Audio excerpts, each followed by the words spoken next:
Movie की शुरुआत कुछ इस तरह से होती है। मूवी का हीरो लैपटॉप के सामने बैठकर रिकॉर्डिंग करने लगता है और कहता है आज 42वां दिन हो रहा है, इससे बढ़कर मैं नहीं सह सकता। ये कहकर वो खुद को फांसी डालने लगता है। वहाँ सीन कट करके मूवी का नाम डिस्प्ले होता है जो है अलोन। इस मूवी के हीरो की जिंदगी में कोई गोल्स ही नहीं होते, उसे बस खाना पीना घूमना फिरना और लड़कियों के साथ मौज मस्ती करना ही आता है। ऐसे ही एक रात वो शराब पीकर एक लड़की के साथ होता है और अगली सुबह वो लड़की वहाँ से धीरे धीरे खिसक जाती है। उसके जाने से जो दरवाजे की आवाज आती है उसे हीरो की आंख खुलती है और अच्छी तरह सिर्फ 1 बजे उसकी आंख खुलती है। उसके बाद वो फ्रेश होकर हॉल में आता है और अचानक उसे बाहर से ऐसी आवाज आती है जैसे कोई झगड़ा कर रहा हो। वो दरवाजे की होल से चेक करता है पर उसे दूसरों की बिल्कुल भी नहीं पड़ी थी। कोई कैसे बजाए, मुझे कुछ लेना देना है नहीं, ये सोचकर टीवी देखने लगता है। तभी अचानक उसे इमरजेंसी अलार्म की आवाज आती है और बाहर सब इधर उधर चिल्लाते हुए और भागते हुए नजर आते हैं। जब वो बालकनी पे पहुंचता है वो देखता है कि ऊपर से एक हेलीकॉप्टर घूमते हुए एक बिल्डिंग को टकरा जाती है और नीचे सभी लोग भाग रहे होते हैं। उसे समझ ही नहीं आ रहा था कि क्या हो रहा था। तभी देखता है कि नीचे एक छोटी बच्ची बचाओ बचाओ चिल्लाती है। जब दो लोग उस लड़की को बचाने जाते हैं तो वो लड़की ज़ॉम्बी बनकर दोनों को ही काट लेती है। इसी समय एक आदमी उसके दरवाजे के अंदर घुसता है। उसे देखकर वो डर के मारे चिल्लाता रहता है। वो आदमी कहता है हे डरो मत, मुझे ठीक से देखो, मैं तुम्हारा ही नेबर हूँ। अचानक मेरे दोस्त मुझ पे हमला करने लगे, सिर्फ तुम्हारा दरवाजा खुला दिखा इसलिए मैं अंदर आ गया। ये कहकर वो अपनी चोट ठीक करने चलता है। तभी अचानक हीरो टीवी न्यूज में देखता है कि सिटी में एक वायरस फैल गया है जिससे सभी ज़ॉम्बीज़ में बदलते जा रहे हैं। ये देखकर वो डर जाता है और एक चाकू निकालकर अपने नेबर की ओर जाता है। तभी उसका नेबर कहता है कि देखो मैं इन्फेक्ट नहीं हुआ हूँ। इतने में उसकी आंखें लाल होने लगती है। उसके बाद हीरो उसे होशियारी से चाकू दिखाकर घर के बाहर धक्का देता है और फिर दरवाजे के होल से चेक करता है। उस नेबर के आजू बाजू के ज़ॉम्बीज़ को खाते हुए देख उसके होश उड़ जाते हैं। वो टीवी देखने लगता है ये सोचकर कि कोई इन्फॉर्मेशन मिलेगी, और न्यूज में सिर्फ एडवाइस ही दिए जा रहे थे कि इन्फेक्टेड लोगों को क्वारंटाइन कीजिए, उनके साथ रहना बिल्कुल ही सेफ नहीं है। टीवी में बस ये रटा जा रहा था। हीरो अपने माँ बाप को कॉल करना चाहता था पर सिग्नल ही नहीं आ रहे थे। थोड़ी देर बाद थोड़ा सिग्नल मिलने पर उसके फोन पर एक मैसेज आता है जिसे उसके बाप ने बहुत देर पहले ही भेजा था। मैसेज में लिखा हुआ था कि न्यूज में हमने ज़ॉम्बीज़ के बारे में सुना है, मैं तुमसे मिलने आ रहा हूँ, तुम अपना दरवाजा किसी भी अनजान आदमी के लिए मत खोलना। फिर दूसरा मैसेज आता है मैं नहीं आ पा रहा हूँ, दीदी का ख्याल रखना और खुद को जिंदा रहने की कोशिश करना। थोड़ी देर में उसकी माँ ने भी भेजा एक मैसेज कि कॉल मी। वो इमीडिएटली कॉल करने की कोशिश करता है पर कनेक्ट ही नहीं हो पाया। वो रोने लग जाता है। ऐसे शाम को चेयर पे बैठकर बालकनी से बाहर की दुनिया का नजारा देख रहा होता है। बिल्डिंग जल रही होती है, हर जगह सिर्फ ज़ॉम्बीज़ ही ज़ॉम्बीज़ है। इस सबके बीच में जिंदा रहना ही होगा, ये सोचकर वो आईने पे डे फर्स्ट लिखता है और अपनी फैमिली फोटो पे स्टे अलाइव लिखकर खुद को तसल्ली देने लगता है। ऐसे ही दिन ढलने लगे। वो बार बार अपने पेरेंट्स को कॉल करता है पर कनेक्ट ही नहीं हो पाता। मुझे अगर जिंदा रहे तो ज़ॉम्बीज़ अंदर न आए, इसका बंदोबस्त करना पड़ेगा। ये सोचकर वो बड़ी वाली फ्रिज दरवाजे पे ला के रख देता है। न्यूज में बोला जाता है कि वाटर सप्लाई बंद होने के चांसेस है, जितना हो सके पानी को बचाए रखें। एक इंसान बिन खाने के 3 हफ्ते रह सकता है और बिन पानी के वो 3 दिन ही सर्वाइव कर सकता है। तो जितना भी हो सके पानी का इस्तेमाल बहुत कम ही करे। 7वें दिन हीरो अपने लैपटॉप में रिकॉर्डिंग करने लगता है। आज वायरस को शुरू हुए 7 दिन हो रहे हैं। मैं डे फर्स्ट से ही अकेले रहता हूँ, मैं कभी अपनी लाइफ में ऐसे रहा ही नहीं। इतने में किसी की चिल्लाने की आवाज आती है। वो रिकॉर्डिंग कंटिन्यू करता रहता है पर फिर भी ऐसी अचानक चिल्लाने की आवाज आती रहती है। अगले दिन वो सारी विंडोज पे न्यूज़पेपर स्टिक कर देता है,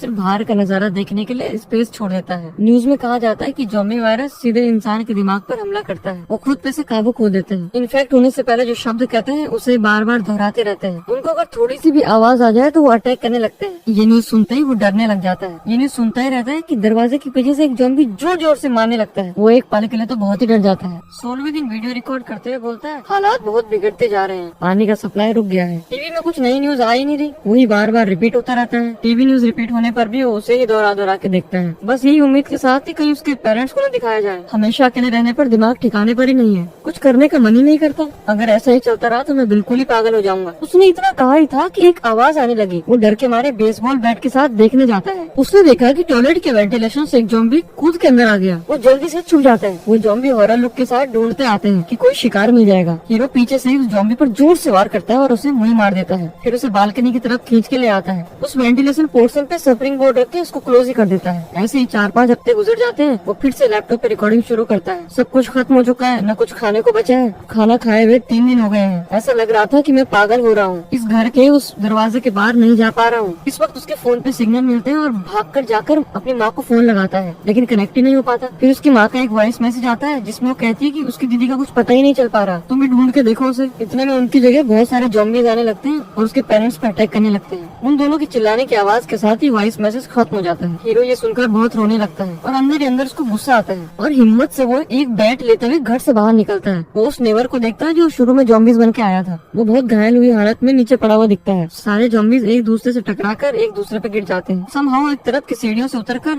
भागते हुए जोर से अपने अपार्टमेंट के अंदर फिर से आ जाता है। फिर अंदर आते ही दरवाजे के होल से बाहर देखता है। बाहर से भी वो ज़ॉम्बीज उसी नजर से देख रहा होता है। ये देखकर तो हीरो का दिल एक पल के लिए रुक ही जाता है। वो धीरे से फ्रिज को दरवाजे की तरफ ढकेलता है। थोड़े दिन में पावर भी कट हो जाती है। बालकनी से देखते हैं तो सारे घरों में लाइट्स ऑफ हो जाती है। एक इंसान ऐसी हालत में कैसे रह सकता है? न टीवी, न मोबाइल, न कोई बात करने के लिए इंसान। ऐसे दिन गुजरते गए और 42वां दिन आ गया। जब वो सोचता है कि खुद को फांसी लगाना ही ठीक होगा, लैपटॉप में रिकॉर्डिंग शुरू करते हुए एक चेयर डाली। फांसी लगाने वाला होता है कि सामने के घर में एक लड़की नजर आती है जो ड्राइंग कर रही होती है। वो उस लड़की को देखते ही चेयर ढकेलता है और वो फांसी में लटक जाता है। यूँ तो उसकी किस्मत अच्छी कि उसने कपड़ा पहन के ठीक से बांधा नहीं, इसलिए नीचे गिर जाता है। इमीडिएटली भागते हुए उस लड़की को देखने भागता है। 42 दिन तक किसी इंसान को देखा ही नहीं होता, तो वो लड़की उसको परी से कम नजर नहीं आ रही थी। उसे तो पहले विश्वास ही नहीं हुआ कि उसने एक लड़की को देखा है। उस लड़की ने भी उसे देख लिया था, पर वो उसे ज़ॉम्बी समझकर पर्दा बंद कर देती है। उस रात वो अजीब अजीब हरकतें करने लगता है। सीजर से बाल काटने की कोशिश करता है और फिर रिकॉर्डिंग करने की कोशिश करता है, बट वो उसकी लास्ट रिकॉर्डिंग थी। लैपटॉप में चार्ज भी खत्म हो जाता है। फिर वो एक पेपर में सब कुछ लिखता है जो उस लड़की से कहना चाहता है। अगली सुबह वो जल्दी जल्दी उस खिड़की के पास आ जाता है उस लड़की को देखने। वहाँ देखा तो वो लड़की भी खिड़की के पास ही रहती है। उसकी नजर हीरो पे पड़ती है। हीरो की खुशी का ठिकाना ही नहीं होता। वो भी छोटे बच्चों की तरह हैंड वेव करता है। उसका हैंड वेव देखकर वो लड़की भी दंग रह जाती है, इनफैक्ट खुश हो जाती है। हीरो तेजी से प्रिपेयर किए हुए बोर्ड को दिखाता है जिसमें वो अपना नाम एडन करके दिखाता है। वो लड़की भी अपना नाम इवा बताती है। वो दोनों ऐसे ही साइन बोर्ड से बात करने लगते हैं और वो लड़की उस लड़के से पूछती है कि आपके पास कुछ खाने की चीज है, और बताती है कि खुद के पास कुछ भी नहीं है। हीरो जवाब में लिखता है कि उसके पास खाने का कुछ भी नहीं है, बट बहुत सारा पानी है। यूँ तो लड़कों की फितरत है ये कि लड़कियों को कैसे भी करके ऑफर कर देते हैं। इतने में ज़ॉम्बीज की आवाजें सुनकर वो कर्टेन बंद करने वाली होती है। वो पूछता है कि हम कल भी इस तरह बातें कर सकते हैं, जिससे वो मुस्कुरा के हाँ कहती है, और कहे भी क्यों नहीं, क्योंकि इतने दिनों बाद कोई बात करने को मिला था। वो लड़की अब अंदर चले जाती है। दोनों का एक हौसला मिल जाता है। उस रात हीरो बेसबॉल में एक रस्सी बांधने लगता है। भूख लगने पर थोड़ा सा टूथपेस्ट खाकर सोने चलता है। तभी देखता है कि फुल बारिश होती है। सो तेजी से अपने बाथरूम के सारे बर्तन भरता है और छत में जाके नहाने लगता है। अगली सुबह हीरो क्लीन शेव करके उस लड़की को देखने बालकनी पे आता है। वो लड़की भी अपनी खिड़की पे मौजूद होती है। हीरो से पूछता है कि उसके पास बेसबॉल ग्लव है। वो हाँ में जवाब देकर बेसबॉल ग्लव लेके आती है। वो अब रस्सी उस लड़की की तरफ फेंक देता है। वो लड़की भी झट से उस रस्सी को पकड़कर अपनी बालकनी पे बांध देती है। फिर हीरो उस रस्सी की मदद से 2 वाटर बोतल उस लड़की को बेचता है। बालकनी की दीवार से बोतल टकरा जाती है। उस आवाज से एक ज़ॉम्बी आता है और डायरेक्टली उस लड़की की तरफ चढ़ता है। वो ज़ॉम्बी भी स्पाइडरमैन की तरह एक के बाद एक फ्लोर चढ़ के उस लड़की की तरफ चढ़ता है। ये देखकर दोनों घबरा जाते हैं। हीरो उस लड़की को बचाने के लिए उस ज़ॉम्बी का अटेंशन अपनी तरफ खींचता है। उसका प्लान ठीक निशाने पे लगा। वो ज़ॉम्बी अब हीरो की बिल्डिंग पर एक के बाद एक फ्लोर करके कूदने लगा। अब बिल्डिंग के अंदर वाले ज़ॉम्बीज इन आवाजों से अलर्ट हो जाते हैं। वो अब उसका दरवाजा बहुत जोर से खड़खड़ाते हैं। वो जल्दी से अंदर आ जाता है और फ्रिज इस तरह से रखता है कि वो अंदर ना आ पाए। फिर अपने एक बैट लेके उस बालकनी वाले ज़ॉम्बी को बहुत जोर जोर से मारता है और वो वहीं मर जाता है। अब हीरो का एक ही गोल है, किसी भी तरह उस लड़की की तरफ वाली बिल्डिंग को जाना है। पर कैसे? इस बिल्डिंग के सारे दरवाजे तो बंद है और ज़ॉम्बीज ने हर तरफ से घेर लिया। तब उसको एक आइडिया आता है। वो धीरे से बाहर जाता है। वहाँ वो नेबर ज़ॉम्बीज के पॉकेट से चाबी लेता है कि वहाँ 3 ज़ॉम्बीज आते हैं। वो होशियारी से उस नेबर ज़ॉम्बीज के बगल में लेट जाता है, बिल्कुल एक मरे हुए ज़ॉम्बी जैसा। जैसे वो 3 ज़ॉम्बीज वहाँ से निकले, वो इमीडिएटली उस फ्लैट के अंदर चले जाता है। अब वो डरा हुआ है कि अचानक से ज़ॉम्बीज अंदर ना आ जाए। वो रूम में देखता है कि एक ज़ॉम्बी लेडी लेटी हुई है। पीछे से एक हेलमेट उस पर फेंक कर कंफर्म करता है कि वो मरी हुई है कि नहीं है। अब वो किचन की ओर जाने लगा। वहाँ उसे पीनट बटर मिलता है। एक्सपायरी न होने की वजह से वो इमीडिएटली उसको अपने पास रख लेता है। फिर आसपास देखता है कि वो और क्या क्या ले सकता है। उसका दोस्त एक माउंटेन क्लाइंबर था। उसके पास जितनी भी रेलेवेंट चीजें थी वो सब अपने पास रख लेता है। ऐसे ही ढूंढते वक्त एक बेड के नीचे उसे एक ऐसी चीज मिलती है जो उसे एक बिल्डिंग से दूसरी बिल्डिंग कूदने में काम आएगी। इतने में अचानक से एक ज़ॉम्बी जोर से आता है और उस पर बहुत बुरी तरह से अटैक करने वाला होता है। लकीली उसके हाथ में जो औजार होते हैं उसी की मदद से वो ज़ॉम्बी को मार देता है। अब वो अपार्टमेंट से बाहर आ जाता है। वो देखता है कि ज़ॉम्बी साइलेंटली खड़े हुए हैं। वो सोचता है कि अगर वो आवाज किए बिना चले जाए तो बच जाएगा। ज़ॉम्बीज उस पर अटैक करने वाले होते हैं कि वो झुक के उनको चकमा देता है। ऐसा लगता है कि अब हमारे हीरो साहब ज़ॉम्बी से डील करने में बिल्कुल एक्सपीरियंस हो चुके हैं। अब वो तेजी से अपने फ्लैट में आता है। उसे याद आता है कि उसने तो ज़ॉम्बी से हाथापाई की थी। ज़ॉम्बीज के नाखून कहीं उसके अगल बगल तो नहीं लग गए। ज़ॉम्बीज के नाखून के जख्म काफी इन्फेक्ट होने के लिए, बट गॉड ग्रेस उसको कुछ नहीं हुआ। अब वो अपनी बैग चेक करता है और देखता है कि बगल वाले फ्लैट से क्या क्या लाया। उसे उसमें 2 वॉकी टॉकी मिलते हैं। वो सोचता है कि इस वॉकी टॉकी से उस लड़की से आराम से बात हो जाएगी।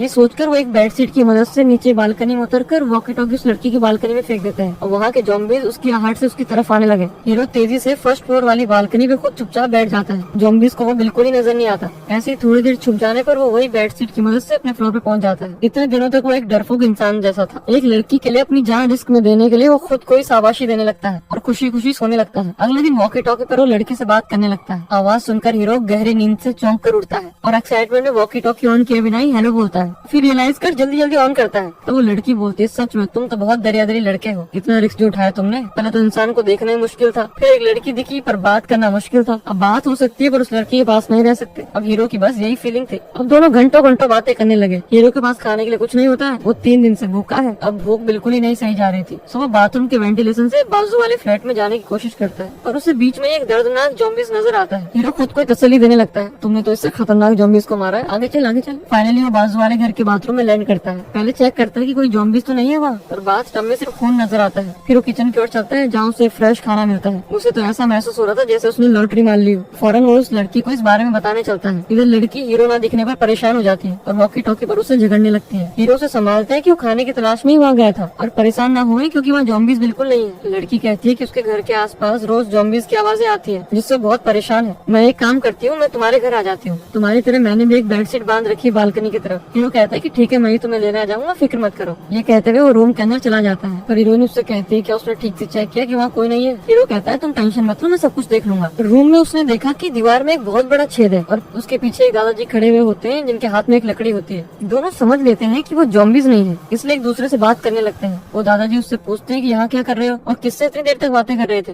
हीरो ने बताता है कि वो हीरोइन से बात कर रहा है। ये कह के बात टाल देता है कि मुझे खुद से बात करने की आदत हो गई है और मैं यहाँ खाने की तलाश में बाथरूम के वेंटिलेशन से आया हूँ, मुझे कुछ खाने के लिए चाहिए। दादाजी कहते हैं कि वो जो कुछ भी चाहे ले सकता है। हीरो के हाथ में बैग देखकर कहने लगता है कि रुको, मैं कुछ और लेके आता हूँ। फिर पूछने लगता है कि क्या तुम अकेले रहते हो, अगर तुम्हारे साथ कोई है तो मैं उनके लिए भी खाने का इंतजाम कर सकता हूँ। हीरो तेजी से खाने लगता है और कहता है कि उसके साथ कोई भी नहीं है। दादाजी पूछते हैं कि क्या उसने किसी का खून किया है। हीरो भी शानपत्ती के साथ कहता है कि हाँ, एक को मारा है। अब पूछता है कि कोई न्यूज में अपडेट है जॉम्बीज के बारे में। दादाजी कहते हैं कि जॉम्बीज भी तुम्हारी तरह हैं, अगर वो कुछ नहीं खाएंगे तो वो भी मर जाएंगे, हमें क्यों उन्हें मारना चाहिए, अगर उसकी दवा मिल जाएगी तो सभी जॉम्बीज ठीक हो जाएंगे। ये कहते हुए वो कहने लगता है कि थोड़ा शेल्फ से वो शराब की बोतल उठा के तो दो। जब हीरो बोतल उठाने के लिए मुड़ता है, दादाजी एक लकड़ी से उसके सर पे वार कर देते हैं। हीरो बेहोश हो जाता है। होश आने पर देखता है कि उसके हाथ पैर बने हुए हैं और उसके आसपास एक बूढ़ी जॉम्बी जो उसको काटने के लिए तरसती रहती है। हीरो के सर से बहुत सारा खून बह रहा था। ये देखकर जॉम्बी की भूख और बढ़ जाती है। जॉम्बी बस यही कहती है कि मुझे मार दो, मुझे मार दो। शायद वो दादाजी की वाइफ है जो अब जॉम्बी है, शायद उसने इन्फेक्ट होने से पहले यही शब्द कहे होंगे। हीरो उस दादा से कहता है कि आपकी वाइफ की आखिरी ख्वाहिश मरने की थी,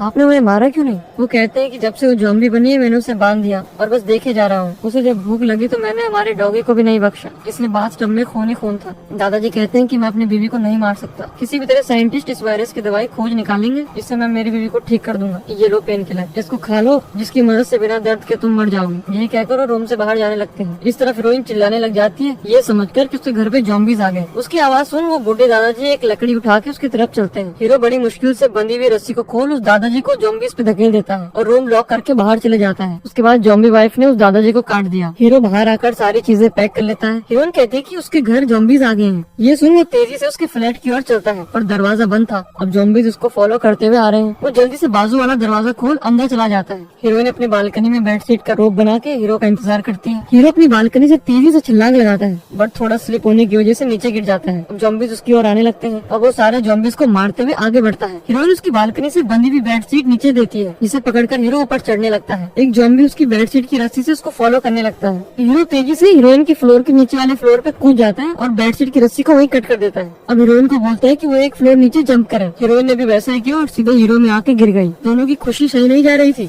यहाँ रहना बिल्कुल भी सेफ नहीं, हमें किसी भी तरह यहाँ से बाहर निकलना ही पड़ेगा। ये कहकर दोनों बाहर निकलते हैं और जॉम्बीज ग्रुप में आने लगते हैं। दोनों दरवाजे के पीछे छुप जाते हैं और जॉम्बीज अंदर आते ही दरवाजा बंद कर बाहर निकल जाते हैं। अब जॉम्बीज का ढेर उनका पीछा करने लग जाता है। ये सीढ़ियों से चढ़कर टेरेस की तरफ जाते हैं। वहाँ दरवाजा लॉक हुआ होता है। हीरो अपना डोर नंबर बोल ये कहता है कि चाहे जो भी हो तुम्हें सीधे इस डोर के अंदर जाना है। ये कहकर जैसे वो दरवाजा खोलते हैं तो दो जॉम्बीज उन पे हमला करने लग जाते हैं। हीरो ने एक जॉम्बी को सीढ़ियों से नीचे धकेल दिया पर दूसरा वाला बड़ी तेजी से उस पर वार कर रहा होता है। दोनों अब झगड़ते हुए सीढ़ियों से नीचे गिर जाते हैं और जॉम्बी हीरो की छाती पर बैठकर उसको काटने लगता है। हीरोइन एक हुक की मदद से उस जॉम्बी के सर पे वार करती है और उसे वहीं मार देती है। हॉलवे में भी जाते वक्त और भी जॉम्बीज आते हैं बट हीरो और हीरोइन एक दूसरे को बचाते हुए हीरो के रूम में पहुंच जाते हैं। हीरोइन तो अंदर आ जाती है पर हीरो पे एक जॉम्बी बहुत बुरी तरह से हमला करता है। हीरोइन को समझ नहीं आता कि क्या करे। हीरो किसी भी तरह अंदर आ जाता है और हीरोइन के हाथ में एक बैट थमा के कहता है कि मुझे मार दो, मुझे जॉम्बीज ने काट दिया है, प्लीज मुझे मार दो। ये कहकर वो टी शर्ट निकालने लगता है और बालकनी पे खड़े होकर कहता है मैं मरने वाला हूँ, आई लव यू कहकर जब आखिरी शर्ट निकालता है तो देखता है कि उसके शरीर में कोई घाव के नामो निशान ही नहीं है। ये देख दोनों की खुशी का ठिकाना नहीं रहता। अब उस दरवाजे